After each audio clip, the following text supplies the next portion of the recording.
بسم اللہ والصلاۃ والسلام علی رسول اللہ وآلہ وموالا۔ السلام علیکم ورحمۃ اللہ وبرکاتہ۔ خوارج کون ہیں؟ خوارج کے اوپر مستقل میں گفتگو کر چکا ہوں، لیکن یہاں پر ہمارے عام نوجوانوں کو، مسلمانوں کو کچھ اسلامی اصطلاحات کو لے کر ان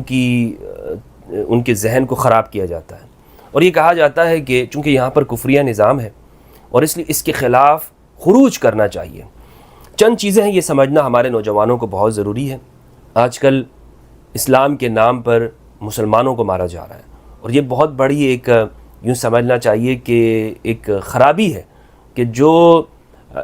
ایک خاص ذہنیت سے پیدا ہوتی ہے۔ خروج، قیام اور بغاوت، یہ تین چیزیں ہیں جو ہمارے نوجوانوں کو، ہر شخص کو سمجھ میں آنی چاہیے۔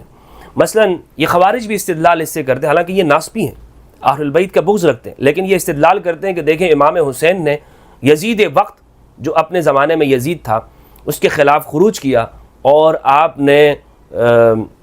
یزیدی قوت کے ساتھ ٹکراؤ کیا اور جنگ کی، تو لہٰذا جس بھی زمانے کی ظالم قوت ہو اس کے خلاف مسلح جدوجہد کرنی چاہیے، اور اس طرح سے اعلاء کلمت اللہ اور دین اسلام کے نفاذ کے لیے، شریعت کے نفاذ کے لیے آپ کو جدوجہد اور کوشش کرنی چاہیے۔ اگر اس جدوجہد اور کوشش کے اندر آپ زندہ رہے تو آپ غازی ہوں گے، مارے گئے تو آپ شہید ہوں گے، اور یہ آپ کا فریضہ ہے، کیونکہ امر بالمعروف اور نہی عن المنکر یہ ایک مسلمان کی ذمہ داری دی گئی ہے۔ لہٰذا اس پورے نیریٹو کے اوپر خوارج انہوں نے اپنی تشکیل کی، اور وہ آج ہم یہ دیکھ رہے ہیں کہ یہ خوارج، یہ پاکستان کے اندر کلمہ پڑھنے والے جو پاک آرمی ہیں، جو کہ جہاد کرتی ہے، یعنی جو اس وطن کی حفاظت کرتی ہے، دفاع کرتی ہے، اس کے خلاف یہ خوارج قتال انہوں نے شروع کیا ہوا ہے۔ ان خوارج نے باقاعدہ جنگ کا آغاز کیا ہوا ہے، اور یہ سب کچھ کیا ہے، کن وجوہات کے اوپر ہے وہ آپ کو معلوم ہے۔ میں اس موضوع کے اوپر اس لیے بات نہیں کر رہا ہوں کہ یہ قومی یا بین الاقوامی سیاست کا موضوع ہے، ہرگز نہیں، میرا کوئی یہ موضوع نہیں ہے سیاسیات یا پولیٹکس کے اوپر گفتگو کرنا، لیکن یہاں پر تصحیح مفاہیم کے لیے،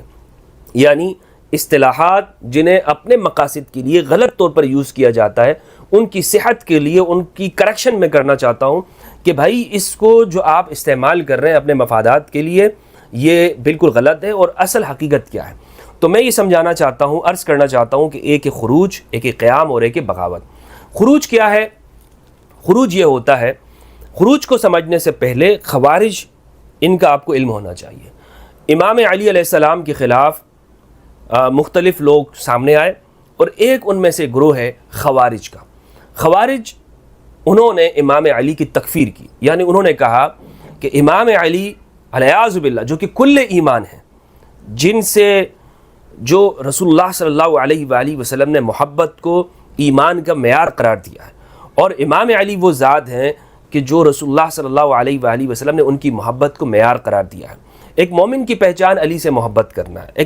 ایک منافق کی پہچان وہ علی سے بغض کرنا ہے۔ یا علی لا يحبک الا مؤمن ولا یبغضک الا منافق۔ تو اس علی بن ابی طالب کے اوپر خوارج نے کفر کا فتویٰ لگایا واقعہ تحکیم کے بعد، اور انہوں نے مسلح بغاوت کی امام علی کے خلاف۔ تو معلوم یہ ہوا کہ وہ جتھا یا گروہ کہ جو کسی کو کافر قرار دے، یعنی مذہبی اصطلاح کا استعمال کرے، کافر قرار دے کر مسلح جد و جہد کرے، اس کو کہتے ہیں خوارج۔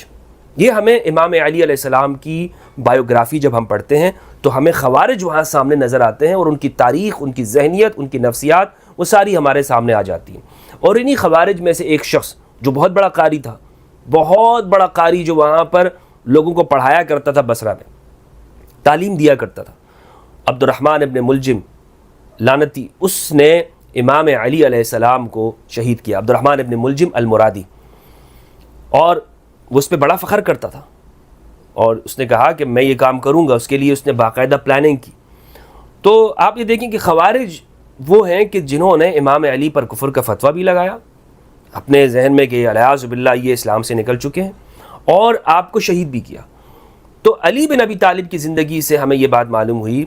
اور امام علی نے ان کے خلاف قتال کیا، خوارج کو ان کے خلاف جہاد کیا ہے، اور ان کو پہلے سمجھایا کہ باقاعدہ طور پر کہ آپ واپس آ جاؤ، اور میں سے اکثر لوگ وہ واپس آ گئے، اور انہوں نے بغاوت سے اور خروج سے توبہ کر لیا، اور جو نہیں مانے ان کے خلاف امام علی نے قتال کیا اور ان کو قتل کیا۔ اور رسول اللہ صلی اللہ علیہ وآلہ وسلم کے واضح فرامین بخاری مسلم کے اندر یمرقون من الاسلام مروق الرمیۃ من السہم، یہ اسلام سے ایسے نکل چکے ہوں گے جیسے تیر کمان سے نکل چکا ہوتا ہے۔ یہ قرآن بڑا اچھا پڑھیں گے، ان کی قرات ایسی ہوگی کہ تمہاری قرات ان کے مقابلے میں کچھ نہیں ہوگی، ان کی نمازیں اتنی بہترین اور شاندار ہوں گی کہ تم اپنی نمازوں کو ان کے نمازوں کے مقابلے بہت کم سمجھو گے، ان کے روزے اتنے عمدہ ہوں گے کہ تم اپنے روزوں کو ان کے مقابلے میں بہت کم سمجھو گے، کچھ نہیں سمجھو گے۔ رسول اللہ صلی اللہ علیہ وآلہ وسلم نے ان کی نشانیاں بتائی اور بیان کیا کہ اگر لئن ادرکتہم لاقتلنہم قتل عاد و ثمود، اگر میں ان کو پاؤں، ان کا زمانہ پاؤں، یہ میرے دور میں ہوں یا مجھے ان کا زمانہ ملے، تو میں ان کو عاد و ثمود کو جس طرح پروردگار نے ان پر عذاب نازل کیا تو میں ان کو اس طرح قتل کروں گا۔ کیوں؟ اس لیے کہ یہ اسلام کا نام لے کر مسلمانوں کو قتل کرتے۔ تو علی بن ابی طالب نے رسول اللہ صلی اللہ علیہ وآلہ وسلم کی سنت کو زندہ کرتے ہوئے خوارج کے خلاف قتال اور جہاد کیا۔ تو ہمیں یہ سب کچھ معلوم ہوتا ہے کہ جو بھی آج کسی مسلمان کے اوپر کفر کا فتویٰ لگا کر، شرک بدعت کا فتویٰ لگا کر مسلح جد و جہد کرتا ہے، وہ خوارج کی کیٹیگری میں آ جاتا ہے۔ تو لہٰذا خوارج یہ لوگ ہیں، اس لیے امام حسین علیہ السلام کے قیام کو خروج نہیں کہنا چاہیے۔ امام جب ظالم قوت کے خلاف قیام کرتے ہیں تو یہ امام کرتے ہیں، یعنی قیام اور خروج میں یہ فرق ہوا کہ خروج وہ کسی کو کافر قرار دے کر ہوتا ہے اور قیام وہ امام کرتے ہیں، امام کی آواز کے ساتھ، امام کی مطابعت کے اندر جو لشکر نکلتا ہے، یعنی ایک اس وقت کی عدل کے اوپر قائم جو نظام یا سسٹم ہو، وہ جب قیام کرتا ہے، وہ جب کسی جتھے کے خلاف، تو اس کو قیام کہتے ہیں۔ مثال کے طور پر آج باغیوں کے ساتھ لڑنے والے پاکستان آرمی نے جہاد کا اعلان کیا ہوا ہے، تو یہ ان کا قیام ہے۔ آپ ان باغیوں کو، ان خوارج کو کہ جو مسلمانوں کو کافر قرار دے کر مسلمانوں کو قتل کر رہے ہیں، ان کو آپ قیام نہیں کہہ سکتے۔ اور بغاوت کیا ہے؟ بغاوت، تیسری چیز جو بغاوت ہوتی ہے وہ یہ ہے کہ سیاسی طور پر کچھ جتھے ایسے ہو جائے کہ جو مسلح جدوجہد کرتے ہیں لیکن کسی کو کافر قرار نہیں دیتے، تو یہ بغاوت ہوتی ہے۔ اور یہ چیزیں بھی ہمیں تاریخ کے اندر ہمیں نظر آتی ہیں، اور خاص طور پر جب ہم امام علی کی سیرت کو پڑھیں گے تو الحاوی الکبیر جو کہ فقہ شافعی کے اندر لکھی ہوئی ایک بڑی زبردست کتاب ہے، اس میں انہوں نے لکھا ہے کہ یہ بات علی بن ابی طالب کی سیرت سے ہمیں معلوم ہوتی ہے، اور شوافع نے اس کو سیکھا اور سمجھا ہے کہ باغیوں کے ساتھ قتال کیسے کرنا ہے، مشرکین کے ساتھ قتال کیسے ہوگا، یہ ہمیں رسول اللہ کی سیرت سے معلوم ہوا، اور باغیوں کے ساتھ قتال کیسے ہوگا یہ ہمیں امام علی بن ابی طالب علیہ السلام رضی اللہ عنہ ان کی سیرت سے ہمیں یہ بات معلوم ہوتی ہے کہ باغیوں کے ساتھ قتال کیسے کرنا ہے، یعنی کیا طریقہ ہوگا، کیا ان کے جنازے پڑھے جائیں گے یا نہیں پڑھے جائیں گے، ان کا جو مال ہے وہ مال غنیمت میں شمار ہوگا یا نہیں ہوگا، ان سے جو لوگ گرفتار ہوں گے کیا انہیں قیدی باندی ان کی عورتوں کو بنایا جائے گا نہیں بنایا جائے گا، یہ سارے جو احکام ہے، فقہی احکام، یہ امام علی کی سیرت اور حیات طیبہ کو پڑھ کر ہی سامنے سمجھ میں آتی ہے۔ تو یہ تین چیزیں ہیں، خروج، قیام اور بغاوت، ان تینوں کو فرق کرنا چاہیے، اور یہ نہیں کہ ہر شخص جو کھڑا ہوا یا ہر زمانے کے اندر آپ یہ کہیں کہ کسی کے اوپر بھی فتویٰ لگاتے ہوئے کہ یہ یزید ہے اور اس کے خلاف آپ کھڑے ہو جائیں، آپ بغاوت کریں اور اپنے بغاوت کو آپ امام حسین علیہ السلام کے قیام کے ساتھ، مقدس قیام کے ساتھ، اور ان کے ساتھ آپ اپنے آپ کو جوڑنے لگ جائیں۔ حال ہی میں پاکستان کے اندر آپ دیکھ رہے ہیں کہ کارروائیاں شروع کی ہیں اس فتنۃ الخوارج نے، اور اس میں ہمارے آرمی کے نوجوان شہید ہو رہے ہیں، لہٰذا یہ تصحیح مفاہیم بہت ضروری ہے، اپنے نوجوانوں کو بتانا کہ بھائی خروج کیا ہوتا ہے، بغاوت کسے کہتے ہیں، قیام کیا ہوتا ہے۔ یہ اپنے آپ کو یہ ناسبی خارجی ٹولہ، خارجی فکر کے لوگ یہ امام حسین کی قیام کے ساتھ، مقدس قیام کے ساتھ اپنے آپ کو ملاتے ہیں اور یہاں سے فائدہ حاصل کرنے کی کوشش کرتے ہیں، تو یہ بالکل غلط ہے۔ وطن عزیز کی جو بارڈر ہے وہ افغانستان کے ساتھ ملتا ہے، انڈیا کے ساتھ ملتا ہے، ایران کے ساتھ ہمارے بہت اچھے تعلقات ہیں، افغانستان کے ساتھ حال ہی میں جو تعلقات ہیں وہ کشیدہ چل رہے ہیں، اور بہت سارے افغانستان کے رہنے والے جو پاکستان میں تھے، پاکستان نے کافی عرصے تک میزبانی کا شرف حاصل کیا اور ان کو یہاں پہ ٹھہرایا، تو اب واپسی کا عمل جاری ہے۔ ایسے میں افغانستان کے ساتھ جو تعلقات ہیں وہ بگڑتے ہوئے نظر آ رہے ہیں،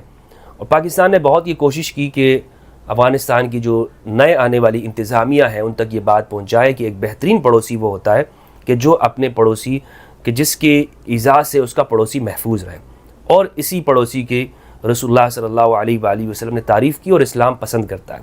لیکن مسلسل ہم یہ دیکھ رہے ہیں کہ افغانستان کی جانب سے جو وہاں پر ٹی ٹی پی جو فتنۃ الخوارج وہ لوگ یہاں پر آتے ہیں اور کارروائیاں کرتے ہیں۔ ایسے میں طالبان کے اوپر یہ فرض عائد ہوتا تھا کہ وہ اپنے ذمہ داری دکھاتے ہوئے یہاں پر پاکستان کے ساتھ بہتر تعلقات قائم کرنے کے لیے ان لوگوں پر پابندی لگاتے ہیں، ان کو گرفتار کرتے ہیں، یا جو بھی طریقہ پاکستان کے مطالبات ہیں وہ پورے ہوتے ہیں تاکہ ایک اچھے پڑوسیوں کی طرح یہاں پر گزرتے ہیں۔ لیکن آپ یہ دیکھیں کہ آئے روز مسلسل پاکستان کا جو امن خراب ہو رہا ہے، اور وہاں پر افغانستان کے جو وزیر خارجہ ان کا بیان مسلسل یہ آ رہا ہے کہ یہ آپ کا اندرونی مسئلہ ہے۔ جناب اگر پاکستان کا یہ اندرونی مسئلہ ہے تو ٹھیک ہے، آپ کی جو امارت اسلامیہ جو آپ یہ کہتے ہیں کس بنیاد کے اوپر قائم ہے؟ اسلام کے نام پر قائم ہے نا، پاکستان بھی اسلام کے نام پر، یعنی آپ یہ کہتے ہیں کہ مسلمان کے دکھ درد کو محسوس کرتا ہے، تو آپ کو ہمارا دکھ درد کیوں نہیں نظر آ رہا؟ آج آپ جا کر آپ نے وہاں پر انڈیا میں جا کر آپ نے پاکستان کے بارے میں یہ کہا کہ یہ پاکستان کا اندرونی مسئلہ ہے، تو میں آپ کو یہ بات پہنچانا چاہتا ہوں، کم از کم ایک مسلمان ہونے کی حیثیت سے ہمیں یہ سوچنا چاہیے کہ ہم لوگوں کی بھلائی کی کیا چیز ہے، اور آپ جس کے ساتھ آپ کی باؤنڈری نہیں ملتی، سرحد نہیں ملتی، وہاں ان کے ساتھ آپ بہتر تعلقات کے خواہاں ہیں،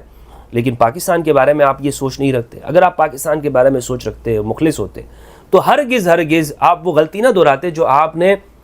9/11 کے بعد غلطیاں دہرا رہے تھے، جب آپ کی حکومت تھی اور ملا عمر نے جو غلطیاں دہرائی، آج وہ غلطیاں آپ دہرا رہے ہیں۔ لہٰذا میرا یہ ایک بہترین میں آپ کو مشورہ دینا چاہتا ہوں کہ